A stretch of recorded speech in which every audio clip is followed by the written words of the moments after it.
Fico feliz de ver que o senhor está bem.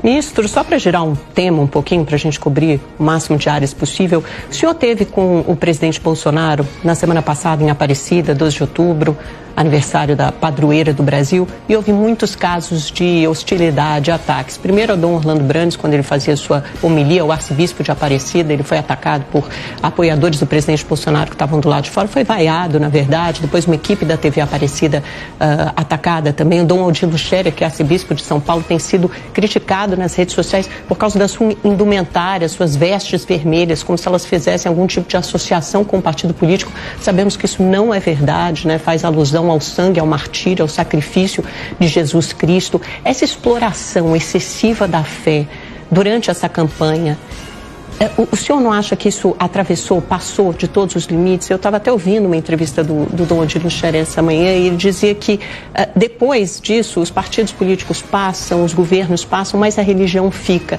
E parece que essa cisão, essa divisão também fica. Isso não atrapalha? Olha, primeiro a gente tem que entender que a presença, por exemplo, do presidente da República em Aparecida é uma presença absolutamente normal. É comum que chefes de Estado compareçam à festa da padroeira, que é uma das festas religiosas mais importantes do Brasil.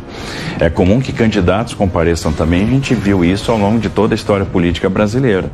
Se a gente for pegar, rememorar aí a história recente, a gente vai ver candidatos que estiveram presentes nessa festa.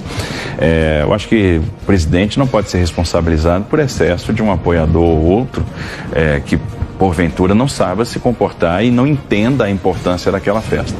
E aí, vamos lá, eu estava presente na festa, estive do lado do presidente. Do ponto de vista de comportamento do presidente, nenhum reparo a fazer, porque ele entrou, né, assistiu à missa, saiu da maneira que era possível, né, e obviamente foi muito ovacionado dentro da Basílica.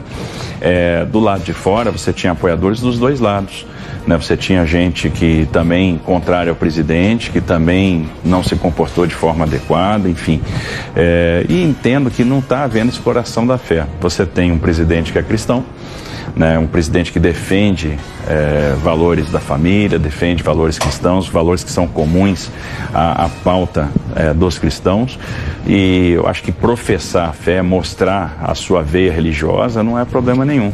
Só para interromper um minutinho, ministro, há um limite entre um presidente cristão e a exploração da fé, a exploração da igreja. Isso já foi descrito, inclusive, em notas da CNBB, por exemplo, que diz que a religião tem sido instrumentalizada. A Igreja Católica tem se colocado muito contra essa instrumentalização, essa exploração da fé. O Estado é laico, a religião nunca foi tão falada, a pauta de costumes. O presidente Bolsonaro, por exemplo, diz que o candidato petista vai fechar templos, vai implantar banheiros unissex, é a favor da pauta de ideologia de gênero. O senhor é um homem inteligente, é um técnico, o senhor sabe que isso é mentira. Por isso eu pergunto, essa mistura de religião e política não foi longe demais? O senhor acha que isso acrescenta ao debate?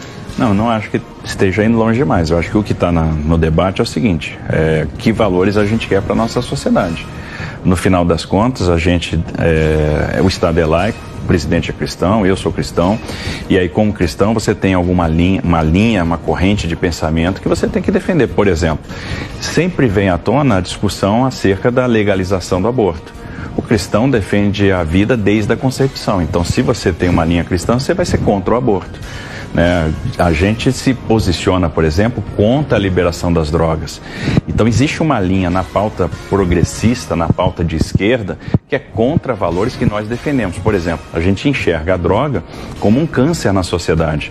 A droga destrói, corrói vidas, a droga compromete famílias. A gente tem que ser contra a liberação das drogas. E você vai ver do outro lado, tem gente que prega a liberação das drogas como uma forma de diminuir a violência, como se isso fosse capaz de diminuir a violência, não entendendo a destruição que isso causa.